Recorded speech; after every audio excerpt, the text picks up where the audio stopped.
Before we get into the flashcards on project execution, let me provide you with an overview on project execution process.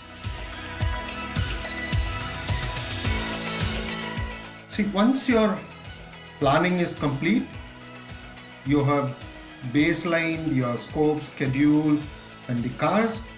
You have all the resources in place. You start executing the project. You need to provide the status report as agreed with your stakeholders as and when required. There might be a prescribed duration on which the status report needs to go out, which provides a status of the project from on a week. It could be on a weekly basis, or it can be on a day-to-day basis based on whatever is agreed. So for that to happen, you need to keep updating the percentage of completion of each of the tasks and the activities, so that it is not only helpful for the status reporting. You need to check with the baseline. Check in the sense what was the baseline value and how it is progressing as a project. And of course, earned value analysis is one such tool which will be useful in doing that.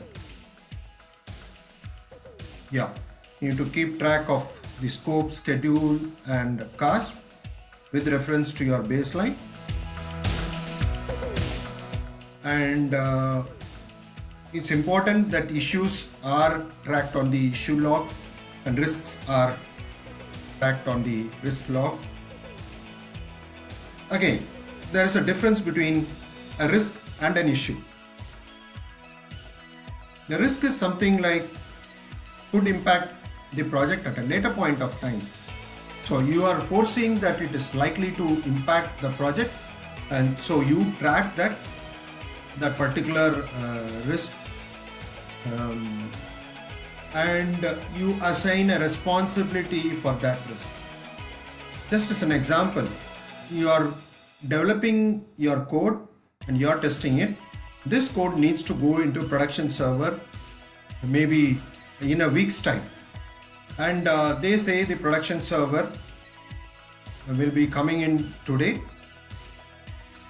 and if it doesn't happen today, and they say it will take another 2-3 days.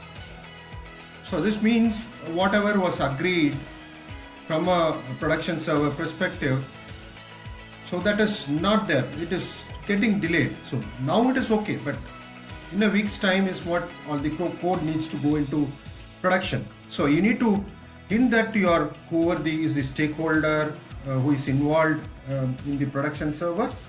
So you need to hint that, hey, there is a risk already. There is a certain delay in the production server. You need to hint out to them. At this point of time, since it's a slight delay, you need to quantify it, saying that the impact could be some 10% or 15%. But as the days progress, if it is not coming, the production server is not coming across, then the percentage could be higher as far as the risk goes. And when you compare the risk with the issues, when the risk actually happens, it becomes a issue. You can't do anything. You are hit upon with the risk. That's an issue. So issue, again, you need to report that issue, and issue need to be resolved. So that's the difference. Risk is something which is can happen in the near future, whereas issues already has happened. And some of the things you might not predict. For example, it is assumed, any software project,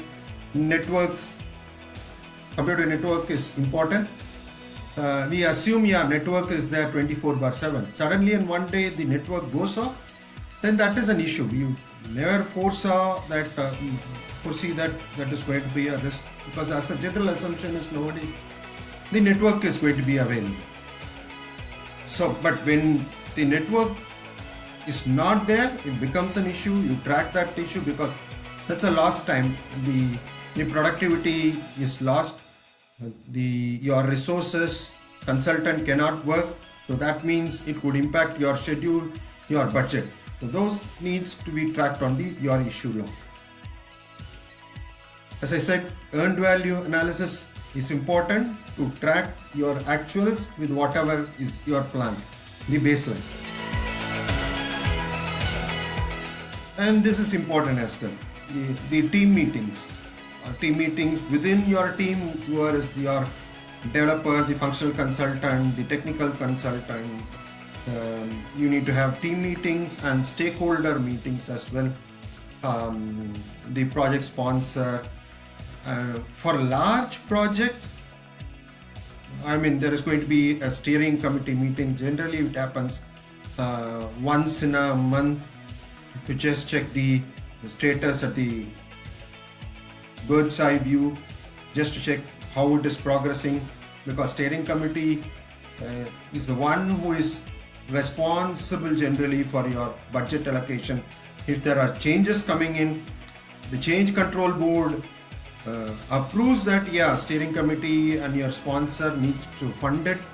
So all these things requires a complete coordination, and the project manager has to be completely involved in all these activities. And the stakeholders communication as well. That's critical as well as the project gets executed.